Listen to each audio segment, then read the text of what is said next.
Representative Tepper, it's good to see you here. Thanks for being on the program. Let's start with lawmakers in Austin looking at annexing those two counties in New Mexico, Roosevelt County and Lee County. Is this serious or is this just political theater? Well, Jason, they're serious now. It's three counties, and I'm going to be pushing for a fourth. You've got Roosevelt, Lee, and Eddy County. I think we should be looking at Curry County and Lincoln County too. Those are the counties where we seem to have the most, economic, cultural, business, community, symbiosis with. And I think we should be looking at three or four of them. This is serious. Speaker Burrows he hasn't fooled around very much. And this was initiated by New Mexico. Two or maybe three of the state representatives there have attempted to, they have filed bills to go ahead and, secede from New Mexico to be annexed by Texas. They're tired of, let me tell you, they're tired of being disrespected by Santa Fe. They're the workhorses of New Mexico. They produce the oil. And they want some consideration in their side of the state. And they feel like they're not getting it. And they feel, again, culturally, economically, they feel much closer to West Texas than they do Eastern New Mexico. And they've initiated this, and we're responding. Yeah, let's lay this out here for people who may not have been following this. How did this idea come about? It was them. Again, it was legislators from New Mexico have filed bills to de-annex from New Mexico and be annexed to Texas, or secede from New Mexico and be annexed by Texas. And they're pretty serious about it. They're very frustrated with Santa Fe. They feel like they are much more closely aligned in their constituents with Western Texas than New Mexico. And just to lay this out for our viewers, these counties along the southwestern New Mexico border, they're oil rich. They're part of the Permian Basin. They also are Republican, Trump voting counties as well too. Is there any precedent for this at all, where one state has absorbed counties in another state? After the Civil War rearranged some of the states. That's why you have some odd little footnotes in Missouri and Nebraska, and that's how that came about. But I don't think we've seen anything like that since. Now, we've annexed states. We've gotten Alaska and Hawaii and some other of the territories have become states. But, rearranging some of the counties from one state to another, I think is unprecedented so far. Now, other states and other counties have been researching this or talking about it for some time. You've got parts of California that would like to secede into other states. You've got Oregon, I think parts of Oregon actively wanting to go to other states. And I think we've seen some of that in Illinois and Michigan as well. So if this were to actually happen, though, it would take passage by the Texas legislature, passage by the New Mexico legislature, and then Congress to act as well. But the New Mexico legislature essentially says, take a walk, Texas. You never know till you know. They're poor. What does that mean? What does that mean? They're poor and we're rich. Could we buy these counties? You never know what situation they might be in.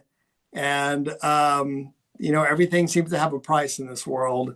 And so Texas, has the ability to extend its power beyond our borders.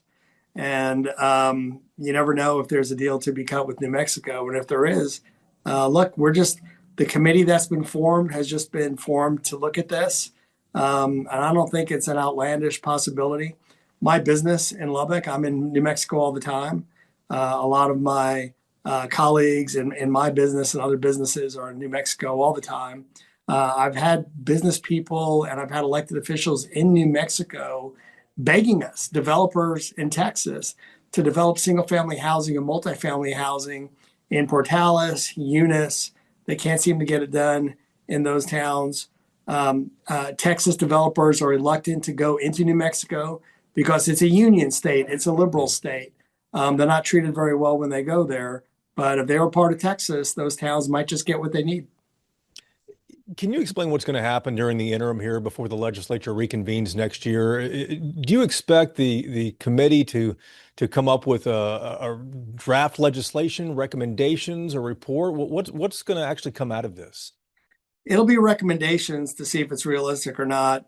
If it's got an inkling of being realistic, you very well may see some bills being shot over to Ledge Council, which kind of massages the bills and makes them a little more realistic, a little more legal. And then the Texas legislature would debate and possibly pass these bills. Of course, the governor would have to sign it.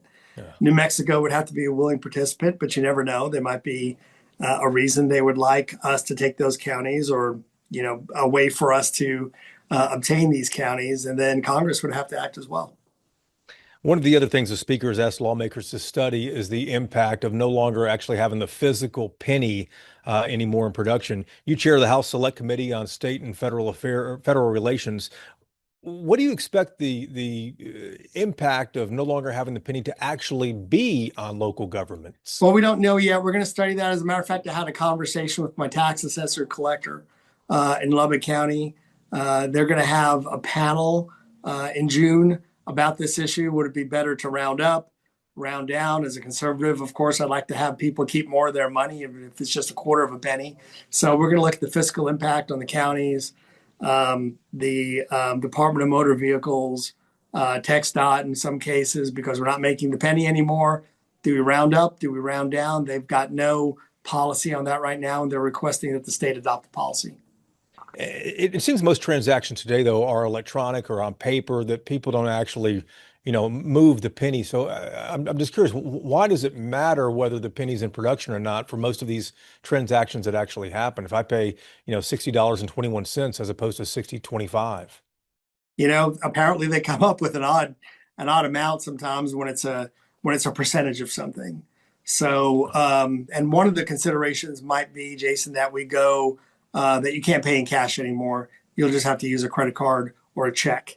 And even if you use a credit card, they're probably going to insist on a rounded number somewhere. So this is one of those things we're going to be studying over the summer and make recommendations to the legislature.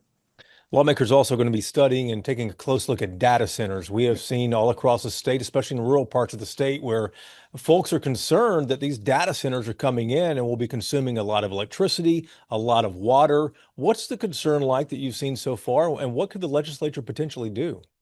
I've gotten some phone call concerns because people have been told to be concerned. But the fact of the matter is, the way these data centers are designed, it looks like they're going to use a closed loop system for the water. So they're going to get water, but they're going to keep it mostly and treat it and continually use it. It's less of a water usage than an agricultural use right now. So we're thinking that maybe the water, scaring people about the water, maybe isn't really what it needs to be. And the electrical usage from Washington to the state, they're going to have to produce their own electricity, which might be a win-win for the local entities and utilities and the state, because the utilities that these data centers would produce themselves, excuse me, it might be able to actually push back into our own grid and produce energy for the rest of the state where we need some. So Texas is an economic development state. These data centers could be the dream development. Not a lot of people, not a lot of traffic. They use the trades. They use plumbers. They use electricians. They use construction workers. But there's not a lot of people actually in the data centers operating them. They're very automated. So this might be a dream sort of scenario for business in Texas. It's also important to note that by the time all the technology is rolling over so quickly, that a lot of these chips might be self-cooled after some time or not need cooling. So even the water argument might not even be applicable within the next year or 5 years. Is it a requirement now, though, to have these data centers create their own electricity, or is that just one of the ideas? It's one of the ideas, but it's becoming reality very quickly. The Trump administration is pushing that scenario, and I believe Governor Abbott's spoke about that a few times. And they're willing participants, the developers. Sure. They see the benefit in it, and it might be, again, a win-win for everyone. I want to ask about the school voucher rollout. 256,000 applications, a tremendous amount, way more, I think, than the legislature anticipated in the first year. How much more money do you expect the legislature to throw at vouchers when they come back into session You next year? know, that's a really good question. We're just going to have, let's see, just a few months of the vouchers actually, or the, education savings accounts, we'd rather call them, being utilized by the time we get to session. So I think a lot of us would see how it's actually operating through a school year before we dedicate so much more money to it. But again, our first priority is our public schools, but parents want options and they deserve options. They're paying a lot of taxes. And I'm glad to see that they are reaching out and want to participate in this new program. Do you expect more money, though, to go towards it? I would anticipate more money going towards it, but again, I think a lot of legislatures want to see how it all falls out, how it all flows before we commit to anything. Good deal. Great to see you. Thanks for the time. Thanks, Jason. Have a great weekend.